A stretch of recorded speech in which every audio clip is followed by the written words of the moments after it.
দর্শক, বড় খবর উঠে আসছে ইরান ইসরায়েল যুদ্ধের ময়দান থেকে। রাতের পর শুক্রবার দিন জুড়েও ইসরায়েলে ধ্বংসযজ্ঞ চালালো ইরান ও তার বিপ্লবী গোষ্ঠী হিজবুল্লাহ। এখন পর্যন্ত ৪৮ ইসরায়েলি সৈন্য হতাহতের খবর পাওয়া গেছে। ইসরায়েলের একটি শহর প্রায় ধ্বংসই করে দিল ইরান। আজ শুক্রবার জুম্মার দিন ইরানের ইমানি শক্তি যেন আরও প্রবল হয়ে উঠেছে, আর তাই ইসরায়েলে একটি শহরে তীব্র মিসাইল হামলা চালায় তেহরান।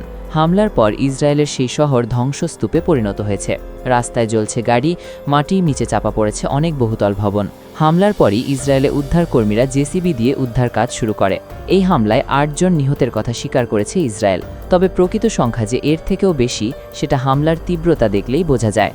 অন্যদিকে ইসরায়েলি সৈন্যদের লক্ষ্য করে শত শত ড্রোন ও রকেট ছুড়েছে হিজবুল্লাহ।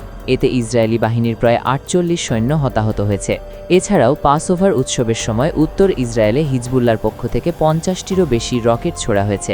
এই বিশাল রকেট হামলার কারণে উত্তর অঞ্চলের বাসিন্দারা ঘরবাড়ি ছেড়ে শেল্টারে আশ্রয় নিতে বাধ্য হয়েছেন, যেখানে ইরানের নওরোজ উৎসবে ইরানিরা নেচে গিয়ে এবং পার্কে আড্ডা দিয়ে আনন্দ উপভোগ করছে, সেখানে উৎসবের দিনেও প্রাণ নিয়ে ছোটাছুটি করতে হচ্ছে ইসরায়েলে বাসিন্দাদের।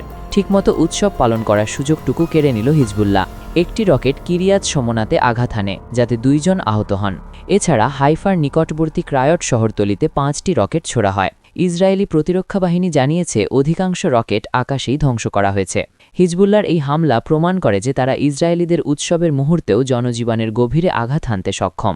এছাড়াও বৃহস্পতিবার রাতেও ইসরায়েলে ব্যাপক তাণ্ডব চালায় হিজবুল্লাহ ও আইআরজিসি। ইসরায়েলের স্বাস্থ্য মন্ত্রণালয় জানিয়েছে বৃহস্পতিবার ১১৮ জন আহত ব্যক্তিকে হাসপাতালে ভর্তি করা হয়েছে, যা এই সপ্তাহের মধ্যে সর্বোচ্চ। যুদ্ধ শুরুর পর থেকে এ পর্যন্ত আহত ও চিকিৎসাধীন ব্যক্তির সংখ্যা ৬,০০০ ছাড়িয়ে গেছে। অপরদিকে দক্ষিণ লেবাননে হিজবুল্লাহর সাথে যুদ্ধে ৪ জন ইসরায়েলি সেনা নিহত হয়েছেন। তারা হলেন captain Noam Madmoni, staff sergeant Ben Koren, sergeant Liron Benzion ও staff sergeant Maxim Antis. Liron বেনজিয়নের অন্ত্যেষ্টিক্রিয়ায় তার মা কান্নায় ভেঙে পড়ে শান্তির আকুতি জানান।